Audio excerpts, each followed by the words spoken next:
Very good morning बच्चों मैंने chapter start किया हुआ था इशू ऑफ शेयर्स। उसके अंदर मैं थोड़ा सा एक बेसिक कंसेप्ट क्लियर कर रही हूँ, ध्यान से समझना। बच्चे आपको मैंने लास्ट लेक्चर में जो सम कराया था सिक्स्थ इलस्ट्रेशन, उसके अंदर मैंने आपको बताया था कि कई बार क्वेश्चन में बैंक अकाउंट बनाने को कहता है, तो आप सारी एंट्रीज कर लो, उसके बाद बैंक से रिलेटेड जो एंट्री है वो बैंक अकाउंट में पोस्ट कर दो, ठीक है। लेकिन कई बार क्वेश्चन में बैंक अकाउंट की जगह कैश बुक बनाने को कहेगा। क्या बनाने को कहेगा? Cash book. और कैश बुक जो बनाने को कहेगा वो बैंक कॉलम वाली बनाने को कहेगा, बैंक कॉलम वाली। क्योंकि हमने 11th क्लास में किया था, कैश बुक होती है डबल कॉलम, कैश कॉलम भी होता है, बैंक कॉलम भी। लेकिन आपको पता है कि हम जो कैश बुक बना रहे हैं और कंपनी में जितनी भी ट्रांजेक्शन्स होती हैं वो सारी बैंक से होती हैं, तो कैश कॉलम वाली नहीं, बैंक कॉलम वाली कैश बुक। तो ये कैश बुक बनाएंगे हम, ठीक है। कैश बुक में ये बैंक का क्रेडिट है, ये बैंक का डेबिट है। बैंक कॉलम वाली कैश बुक है, पर्टिकुलर अमाउंट, ठीक है ये। अब लेकिन जब क्वेश्चन में कैश बुक बनाने को कहता है तो हम इसमें बैंक वाली एंट्री डालते हैं। बैंक वाली एंट्री कैसे? जैसे फर्स्ट एंट्री होती है bank account debit to share application account, ये होती है, ठीक है। तो बताओ बैंक एंट्री में क्या हो रहा है? डेबिट। तो ये कैश बुक में बच्चे बैंक कॉलम ही है, तो ये बैंक का डेबिट है, तो बैंक के डेबिट में टू शेयर एप्लीकेशन अकाउंट, ठीक है। लेकिन ध्यान से सुनना, उस दिन आपको ये तो बिल्कुल मैम बैंक अकाउंट की तरह हो जाएगा, लेकिन अगर क्वेश्चन में कैश बुक बनाने को कहता है तो बैंक वाली एंट्री नीचे जर्नल में पास नहीं करते, सिर्फ यही डालते हैं बैंक का इफेक्ट। जैसे सेकेंड एंट्री देखो, share application account debit to share capital. इस एंट्री में बैंक नहीं है तो सेकेंड एंट्री नीचे पास करोगे, share application account debit to share capital. Next entry होती है, उसके बाद आपको पता है अलॉटमेंट ड्यू होती है। क्या एंट्री होती है? Share allotment account debit to share capital. इस एंट्री में बैंक नहीं होता, ये नीचे ही पास होगी।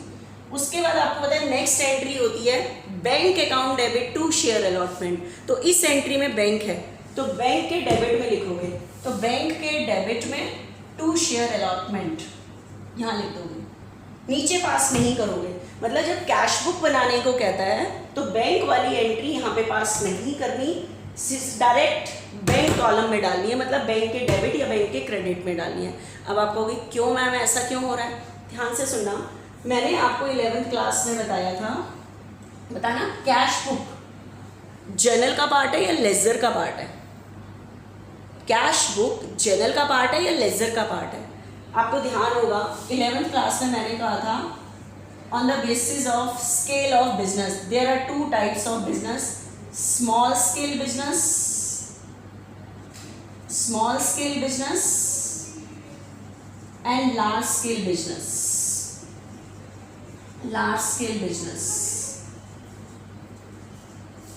Small scale business, large scale business.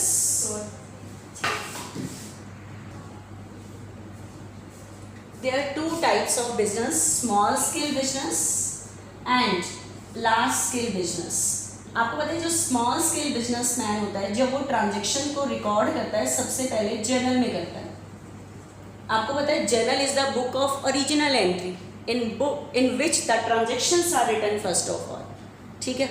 और आपको पता है लार्ज स्केल बिजनेसमैन खाली जर्नल एंट्री नहीं करता, क्योंकि उसका लार्ज स्केल का बिजनेस है, तो जो उसकी की एक्टिविटीज़ होती हैं, की एक्टिविटीज़ मतलब जो मेन एक्टिविटीज़ होती हैं, उनके लिए वो एक जो उसकी की एक्टिविटीज़ होती हैं उसके लिए वो एक अलग से कुछ बुक्स खोल लेता है। जैसे कैश की ट्रांजेक्शन के लिए cash book, goods on credit purchase किया है उसके लिए परचेज बुक, परचेज किया हुआ गुड्स वापस करेंगे तो purchase return book, sell goods sold की रिकॉर्डिंग करने के लिए सेल बुक, सेल किया हुआ वापस आएगा सेल रिटर्न बुक।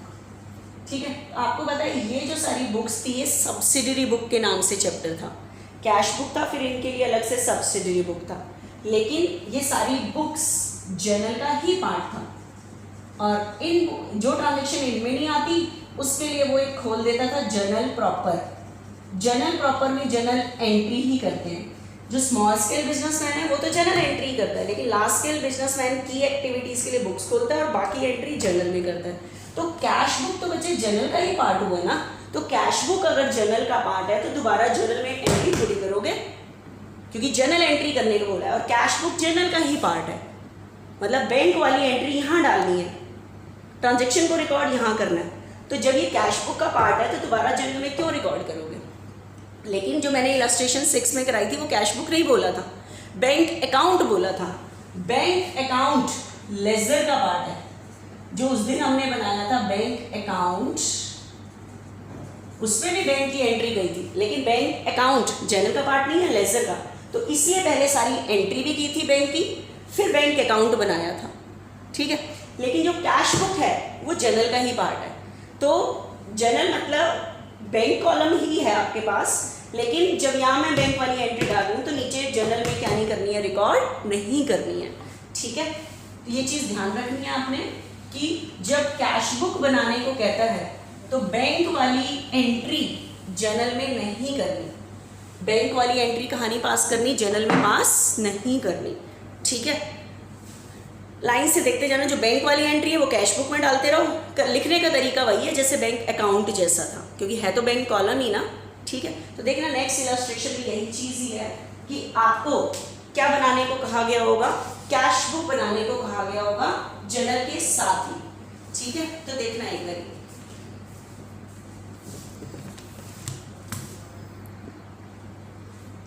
उसके बाद बच्चे एक और चीज़ सीखो, फिर हम आगे करते हैं एक बारी।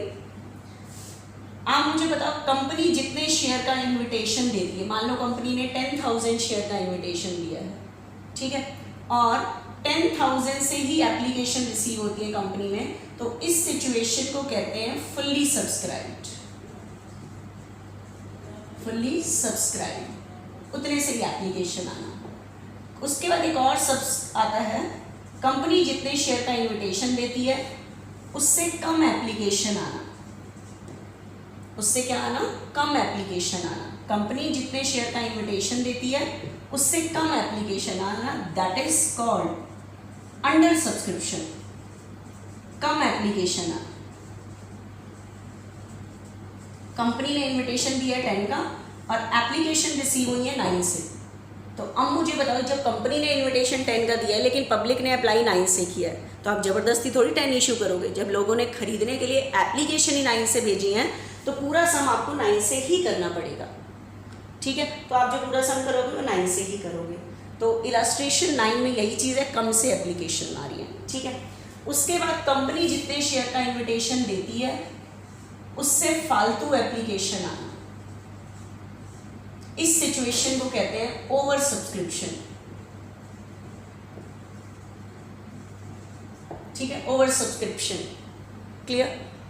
तो ये वाली सिचुएशन आ चुकी है, ये अभी हमारे इस समय आएगी, और ओवर सब्सक्रिप्शन की अभी मैं उसके बाद नेक्स्ट आएगा तब बताऊंगी कि ओवर सब्सक्रिप्शन को कैसे करते हैं। फालतू एप्लीकेशन आना, लेकिन जितने का इन्विटेशन दिया गया उससे फालतू नहीं इशू कर सकते, तो फालतू आती हैं तो हमें कम करनी पड़ती हैं उसके अकॉर्डिंग। वो कैसे करते हैं वो अभी बात का टॉपिक है, ठीक है। तो अभी आपके जो नेक्स्ट टॉपिक में आएगा, एक तो कैश बुक बनाने को आएगा सम में, और एक क्या करने को आएगा, अंडर सब्सक्रिप्शन का टॉपिक होगा, ठीक है।